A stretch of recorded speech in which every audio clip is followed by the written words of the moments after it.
Good morning, Internet. Hello, everybody. Welcome back to the 10-Minute Mailbag, the MLB The Show 24, or just MLB The Show series in general, in which I take your questions from YouTube and the Discord, and I answer them in this forum on the Internet. 10 minutes, all your questions. If you would like the chance to have your question answered, just comment it down below. It is really that simple. If you'd like maybe a slightly higher chance because there's a specified channel, join the Discord. Link is in the description. We talk about a bunch of stuff in the Discord, but if you'd like another chance to get your question read, you can put it there too. Make sure before you go that you like the video and subscribe. We just passed 4,000 subscribers. Wild to me. The road to 5K has officially begun. You can help me get there. All right, chaps, we are throwing 10 minutes on the clock, and we shall begin. We've got a controversial one to start, so strap in for this conversation, okay? I just burped off camera. Here we go. 3, 2, 1, begin. Our first question today comes from Scott, and it is a conversation point that is going to split the crowd in half. So, everyone be nice in the comments. Is SDS legitimately stupid? Why are we stadium locking at one of the two worst stadiums in the game for this event? There are a lot more things in his comment there, but that is the crux of it. So let's discuss. So, the event that is going on right now, the Retro Home Run Derby event, is at Capital Lange. So,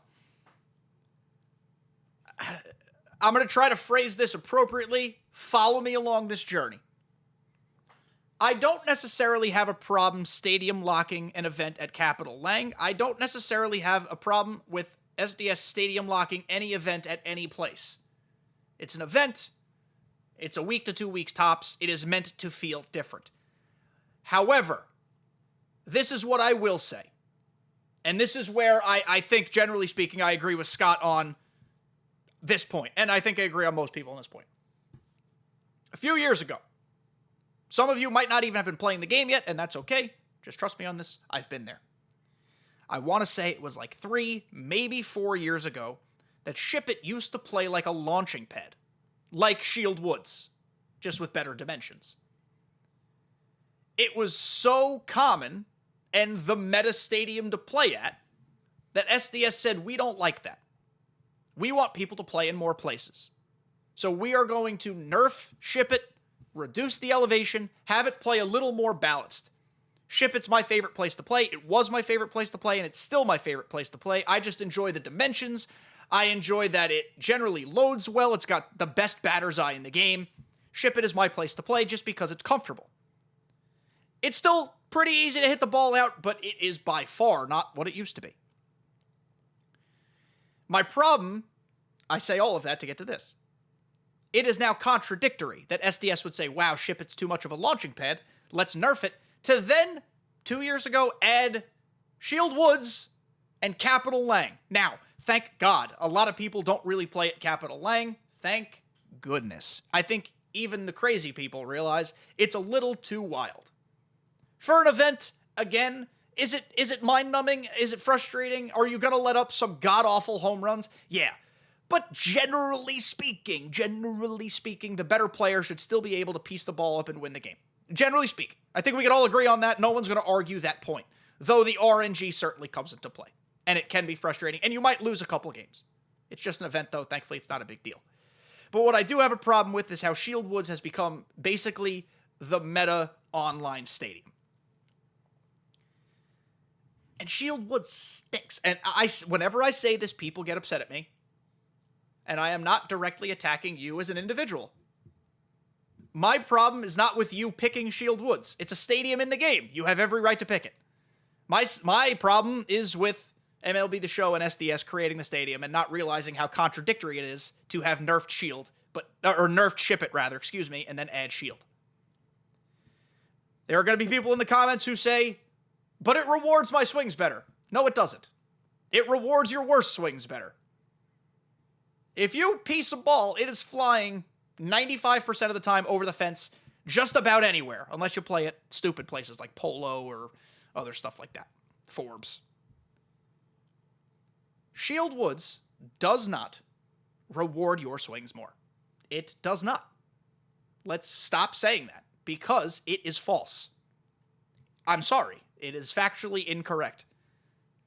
It gives you runs on stupid bullshit swings. Consistently. That is not rewarding. That is bad. That makes the game less fun to play. It really has gotten to the point, and this is personal, you might not even play this way, you might have a better tolerance for it than I do. Totally understandable. If I match up with somebody at Shield Woods, I am sending a friendly quit, and most of the time it doesn't matter what their record is. Because I just don't want to deal with the frustration of playing there, because it's not fun. 20 to 15 games are not fun to me. I'd rather play 8-6, 5-3, like, I don't know, that's not even me being a baseball realist, that's just me saying that's the type of game I enjoy to play. So yeah, my bigger problem with the existence of these stadiums is the contradictory nature in which they exist. Because if Ship It was such a problem, and now, let's be honest, Laughing Mountain is crazy too, adding Shield Woods and Capitol Lange was ridiculous. And that's not even to mention the ability to play online at Costco. That shouldn't be allowed either. But that's a created stadium. That's different. Whatever. So that is my very controversial talking point for today. If you're going to comment on it down below and have conversations with people, be nice or you'll be blocked. It's that simple. We're going to have nice, professional, cordial, that's the word I was looking for, conversations. Scott, thank you for your question. We're just going to be nice to each other.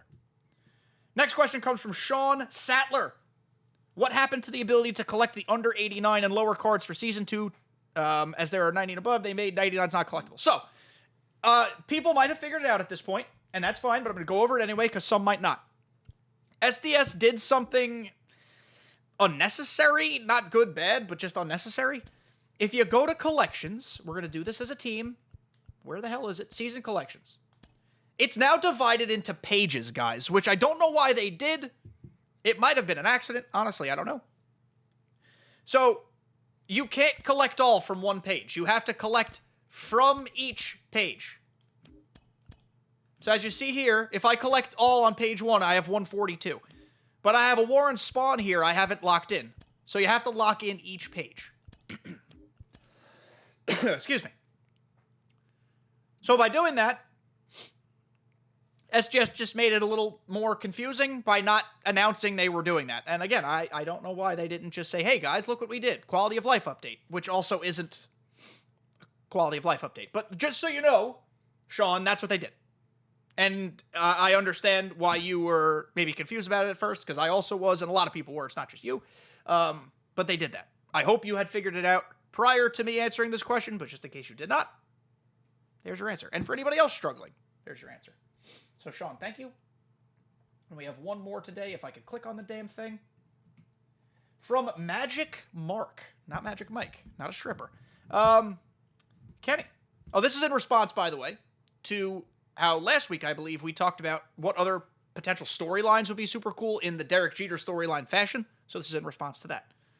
Kenny, I would have loved if they did a storylines celebrating the 20th anniversary of my beloved Red Sox breaking the curse. Yuck! Yankees stink right now.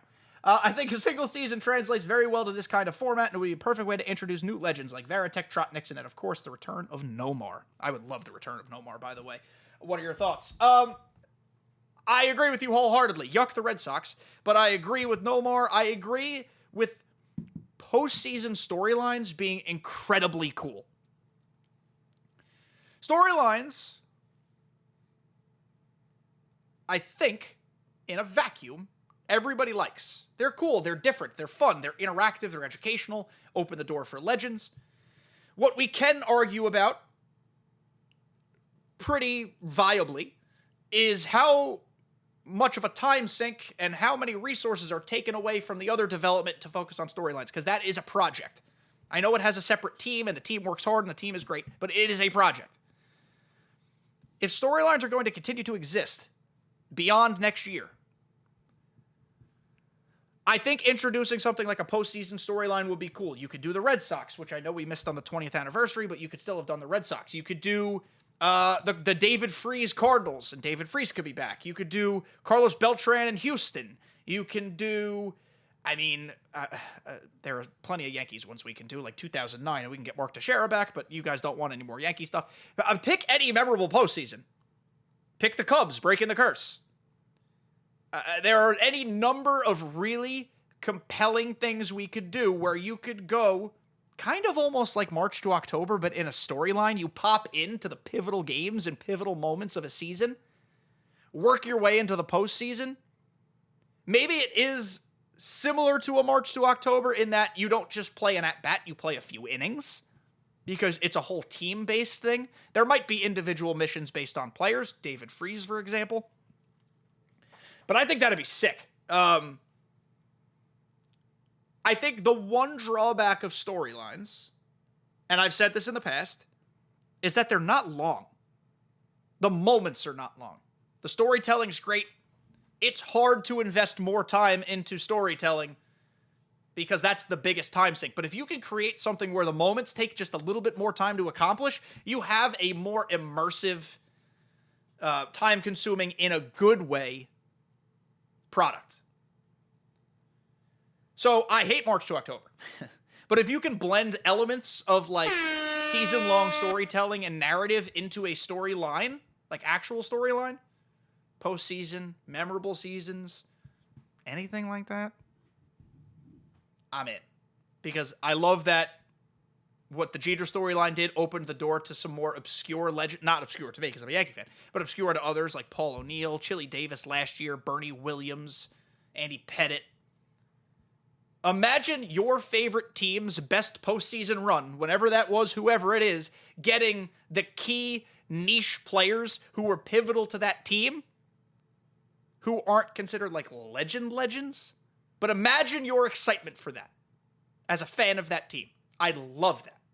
So that's going to do it for this 10-minute mailbag. One where I blatantly ignored the timer. Just blatantly ignored it. But that's fine because I can do what I want. Thank you guys for your great questions. We talked about something controversial to start. Be nice to each other. Everyone's allowed to play the game they want. Everyone's allowed to enjoy the game the way they want to enjoy it. The stadiums exist in the game. It's okay if you pick it. I don't want to play there ever again, but I'm not going to blame you for choosing it. I'm going to blame SDS for making it an option. Hope you guys have a great week. There's a lot of content coming out in MLB The Show. We will talk about it on tomorrow's podcast. And I look forward to hearing your thoughts. So thank you guys for being here. Love you all so much. See you next time.